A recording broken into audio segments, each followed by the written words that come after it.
안녕하세요. 태양광 파랑박사입니다.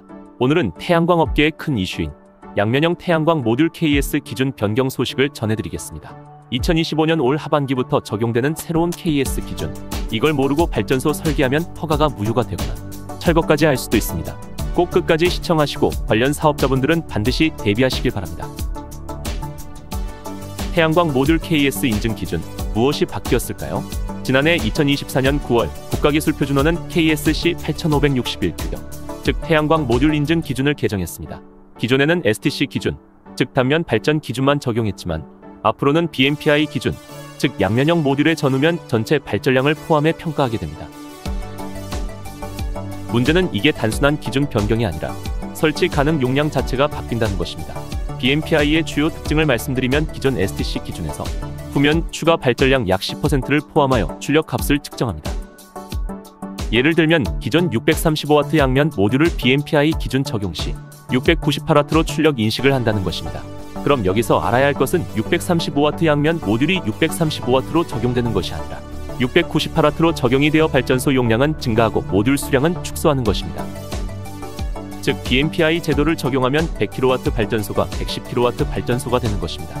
업계에서는 실제로 양면 모듈 후면 발전이 10% 출력이 더 나오는지에 대한 의문이 있다고 합니다. 가장 큰 문제는 STC 기준으로 이미 설계하고 허가받은 발전소가 이제 BMPI 기준으로 사용 전 검사를 받게 되면 허가 용량을 초과했다고 판정될 수 있다는 겁니다. 이 경우 어떻게 하면 되냐고 생각하실 겁니다.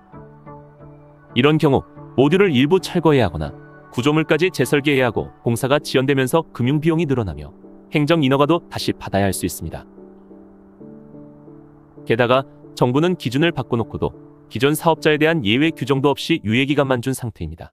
그 전까지는 기존 STC 방식 또는 양면형도 STC에 준한 방식으로 KS 인증을 받을 수 있습니다. 하지만 개정된 BMPI 검사 기준은 2025년 9월 20일까지 유예되며 이후 본격 시행 예정입니다.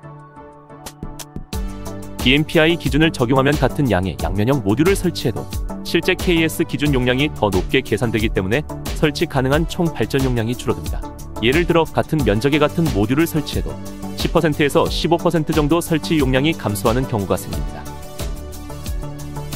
그 결과는 발전 수익성 하락, 투자 회수 기간 증가, 금융 대출 한도 축소가 됩니다. 결국 전체 태양광 산업의 투자 매력 자체가 떨어지게 됩니다. 지금 가장 필요한 건 명확한 예외 규정과 현장에 맞춘 유연한 제도 설계입니다. 정부는 기준을 바꿨으면 기존 설비에는 소급 적용을 막을 수 있는 장치를 둬야 하고 가이드라인을 명확히 제시해서 사업자들이 혼란 없이 준비할 수 있게 해야 합니다. 특히 사용 전 검사 시 어떤 기준을 적용하는지와 유예기간 종료 전에 허가받은 사업은 어떻게 처리할 것인지 지금이라도 빠르게 안내해야 합니다. 태양광은 단순한 기술 산업이 아닙니다. 제도와 정책에 따라 운명이 바뀌는 산업입니다.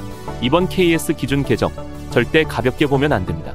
태양광 발전 사업을 계획 중이시든 이미 허가를 받으셨든 지금 당장 전문가와 함께 기준을 다시 점검해 보시길 권장합니다. 앞으로도 태양광 파랑박사는 태양광 산업의 제도 변화, 정책 리스크, 시장 이슈를 누구보다 빠르고 정확하게 전달해 드리겠습니다. 태양광 발전을 준비 중이시거나 운영 중이시라면 구독과 좋아요는 필수입니다. 여러분의 구독과 응원이 큰 힘이 됩니다. 시청해 주셔서 감사합니다. 이상 태양광 파랑박사였습니다.